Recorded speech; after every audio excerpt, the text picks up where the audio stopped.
warahmatullahi wabarakatuh. Perkenalkan, nama saya Rini dengan NIM I0122-016. Kelas Hukum B, Prodi Ilmu Hukum, Fakultas Ilmu Sosial dan Ilmu Politik, Angkatan 2022, Universitas Sulawesi Barat. Pada video kali ini, saya akan mereview kembali materi-materi yang sudah diberikan pada mata kuliah Pengantar Ilmu Hukum. Materi yang akan saya bahas yaitu pertama, hukum, hak, dan kewajiban. Yang kedua, tujuan hukum. Yang ketiga, sumber hukum. Hukum, hak, dan kewajiban. Hukum atau biasa disebut dengan objective rights adalah kumpulan peraturan satu atau kaidah kehidupan bersama yang dapat dipaksakan dan mempunyai sanksi. Selanjutnya yaitu hak dan kewajiban atau biasa disebut dengan subjective rights. Menurut pendapat Pesselten, subjective rights ada sejak lahir sampai mati, sedangkan menurut Algera, subjective rights ada secara positif operasional. Selanjutnya, hak dan kewajiban terdakwa. Hak seorang terdakwa yaitu membela, sedangkan kewajibannya menerima putusan hakim. Hal yang lebih penting dari yang lain, regmatik, yaitu kepentingan harus berdasarkan hukum, regmatikhet yaitu keabsahan hukum, delmatik yaitu sasaran dan manfaat, delmatikhet yaitu kemanfaatan. Selanjutnya ada dua macam hak tentang hubungan hukum, yaitu hak absolut dan hak relatif. Hak absolut adalah hubungan subjek hukum dengan objek hukum yang menimbulkan kewajiban untuk menghormati hubungan tersebut atau perjanjian. Sedangkan hak relatif adalah subjek hukum dengan subjek hukum lain dengan perantara benda atau jaminan. Selanjutnya konvensi WIPO atau World Intellectual Property Organization, antara lain hak cipta, hak milik, hak paten, rahasia dagang, desain industri, dan desain tata letak sirkuit terpadu. Hak cipta adalah hak eksklusif pencipta yang timbul secara otomatis berdasarkan prinsip deklaratif setelah suatu ciptaan diwujudkan di dalam bentuk nyata tanpa mengurangi pembatasan sesuai dengan ketentuan peraturan perundang-undangan. Hak milik adalah hak turun-temurun, terkuat dan terpenuh yang dapat dipunyai orang atas tanah dan mengingat ketentuan dalam pasal 6.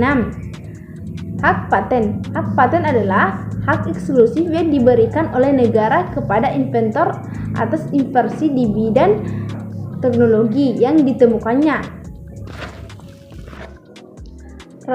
Hak rahasia dagang adalah hak tidak diketahui oleh umum di bidang teknologi, bisnis, dan mempunyai nilai ekonomi karena berguna dalam kegiatan usaha dan dijaga kerahasiaannya oleh pemilik rahasia dagang. Hak desain industri adalah hak eksklusif yang diberikan oleh negara Republik Indonesia kepada pendesain atas hasil kreasinya untuk selama waktu tertentu melaksanakan sendiri atau memberikan persetujuan kepada pihak lain untuk melaksanakan hak tersebut.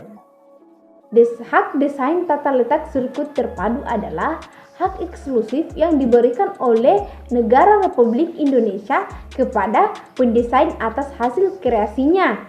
Selanjutnya subjek hukum, yaitu sesuatu yang memperoleh hak dan kewajiban. Contohnya manusia adalah orang yang dapat disimpulkan dari pasal 3 BW dan pasal 15 Undang-Undang Dasar, dan badan hukum atau organisasi atau kelompok manusia. Wewenang hukum dan kecapakan bertindak. Wewenang untuk menyenang subjektif rights disebut wewenang hukum. Hak tersebut antara lain hak untuk memilih, hak untuk kawin yang diatur di mana nomor 16 tahun 2019, revisi nomor 1 tahun 1974. Kemudian hak untuk kerja yang diatur dalam nomor 13 tahun 2013. Materi kedua yaitu tujuan hukum. Tujuan hukum adalah untuk menciptakan tatanan masyarakat tertib dan menciptakan ketertiban dan keseimbangan. Ada beberapa teori tentang tujuan hukum, yaitu teori etis, teori holistis, dan teori campuran. Teori etis yang dikemukakan oleh Gini bertujuan untuk keadilan, sedangkan teori etistik yang dikemukakan oleh Jeremy Bentham bertujuan untuk menjamin kebahagiaan dan kemanfaatan bagi banyak orang. Sedangkan teori campuran yang dikemukakan oleh Mustar Kusumanja yaitu untuk menertibkan masyarakat. Tujuan hukum positif tercantum dalam alinea keempat pembukaan Undang-Undang Dasar 1945, yaitu memajukan kesejahteraan umum, mencerdaskan kehidupan bangsa, dan ikut melaksanakan ketertiban dunia. Pada materi ketiga, yaitu sumber hukum. Sumber hukum terdiri dari undang-undang, kebiasaan, perjanjian internasional, jurisprudensi, doktrin, dan perjanjian. Pada hakikatnya, sumber hukum adalah tempat kita menemukan atau menggali hukumnya. Sumber hukum digunakan dalam beberapa arti, sebagai asas hukum, sebagai hukum terdahulu, sebagai sumber berlakunya, sebagai sumber dari mana kita mengenal hukum, sebagai sumber terjadinya hukum. Menurut pendapat Alger, ada dua sumber hukum, yaitu material dan formil. Material yaitu dari tempat dari mana material hukum itu diambil, sedangkan formil adalah tempat atau sumber dari mana suatu peraturan memperoleh kekuatannya. Sedangkan menurut TAP MPR nomor 3 tahun 2020, sumber hukum nasional adalah Pancasila, sedangkan tata urutan perundang-undangan adalah Undang-Undang 1945, ketetapan MPR, ketiga undang-undang, keempat peraturan pemerintah atau pengganti undang-undang, yang kelima peraturan pemerintah, yang keenam keputusan presiden, yang ketujuh peraturan daerah. Selanjutnya yaitu undang-undang. Undang-undang adalah ketentuan umum yang dituliskan dalam lembaran negara yang dibuat oleh lembaga yang berwenang mengikat, memaksa, dan mempunyai sanksi. Undang-undang terdiri dari material dan formil. Material undang-undang adalah ketetapan atau penguasa yang dilihat dari isinya dengan sifat mengikat. Sedangkan formil adalah dilihat dari isi dan bentuknya, cara atau perlakuan dan pembentukannya. Berdasarkan kekuatan berlakunya undang-undang terbagi atas 3: kekuatan berlakunya secara yuridis, kekuatan berlakunya secara sosiologi, kekuatan berlakunya secara filosofi. Kekuatan berlakunya yuridis atau juristische Geltung adalah apabila persyaratan formal terpenuhi dan Haskellsen apabila penetapan didasarkan kaidah tertinggi. Kekuatan berlakunya secara sosiologi atau sociologisch Geltung yaitu aktivitas atau hasil guna kaidah hukum yang dapat diterima masyarakat terlepas dari persyaratan formal tidak. Kekuatan berlakunya secara filosofi atau philosophisch Geltung apabila kaidah hukum sesuai cita-cita hukum atau Rechtsstaat sebagai nilai positif yang tertinggi. Lingkup berlakunya undang-undang menurut waktu. Pada dasarnya, undang-undang mengikat peristiwa yang kemudian terjadi setelah undang-undang itu diundangkan dan tidak berlaku surut. Pasal 2 AB berbunyi, undang-undang hanya mengikat untuk waktu yang akan datang dan tidak mempunyai kekuatan berlaku surut. Pasal 1 ayat 1 KUHP berbunyi, tiada suatu perbuatan dapat dipidana kecuali ada kekuatan peraturan pidana dalam perundang-undangan yang telah ada sebelum perbuatan dilakukan. Dan pasal 1 ayat 2 KUHP berbunyi, jika sesudah perbuatan dilakukan ada perubahan dalam perundang-undangan dipakai aturan yang paling rendah atau ringan bagi terdakwa. Selanjutnya, saat dimulai berlakunya dan berakhirnya undang-undang. Mulai berlakunya undang-undang dapat ditentukan dalam undang-undang itu sendiri. Pertama, pada saat diundangkan, kedua pada saat tertentu, yang ketiga ditentukan berlaku surut, yang keempat bahwa berlakunya akan ditentukan kemudian atau dengan peraturan lain. Kapan undang-undang berakhir? Biasanya undang-undang berakhir karena ditentukannya dalam undang-undang itu sendiri, kemudian dicabut, kemudian undang-undang lama bertentangan dengan undang-undang baru, kemudian timbulnya hukum kebiasaan yang bertentangan dengan undang-undang. Selanjutnya, ruang lingkup berlakunya undang-undang menurut tempat dan orang. Pertama, undang-undang berlaku bagi setiap orang dalam wilayah negara tanpa membedakan kewarganegaraannya. yang diatur dalam pasal 2 KUHP, pasal 3 dan pasal 2 Undang-Undang Dasar 1945. Kemudian nomor 2, undang-undang berlaku bagi orang yang ada, baik yang berada dalam suatu wilayah negara maupun luarnya, yang diatur dalam pasal 5 KUHP. Kemudian undang-undang berlaku bagi setiap orang yang di luar Indonesia melakukan kejahatan tertentu yang diatur dalam pasal 4 KUHP.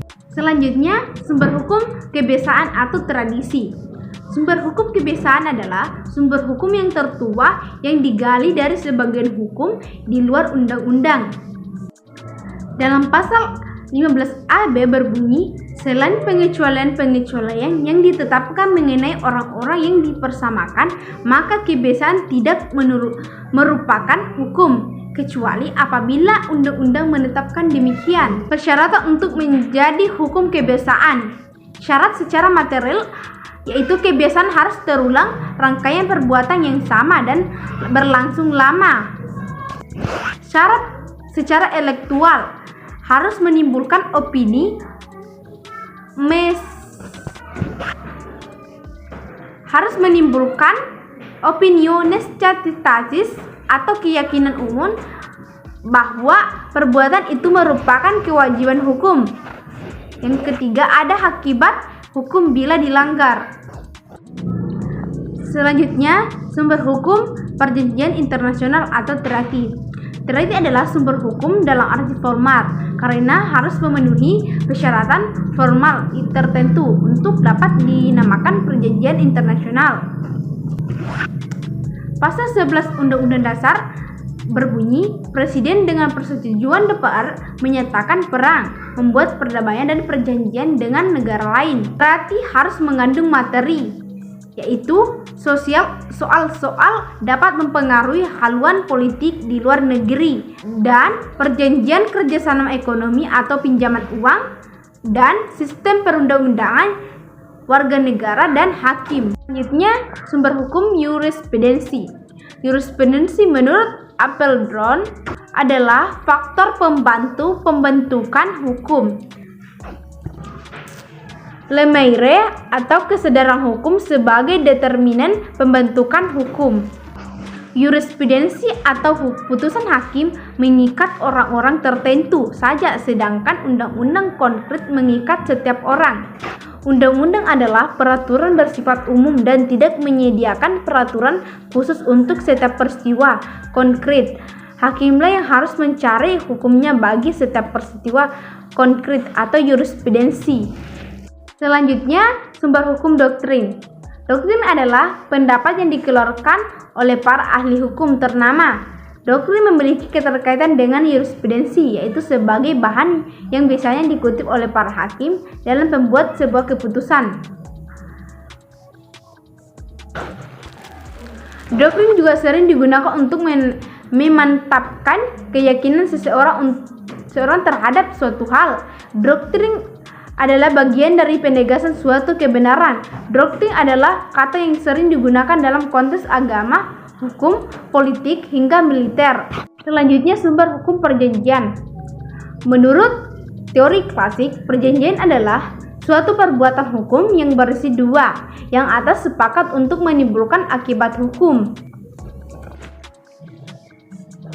Perbuatan hukum yang dimaksud dalam perjanjian yaitu penawar dari pihak yang satu dan penerima dari pihak yang lain.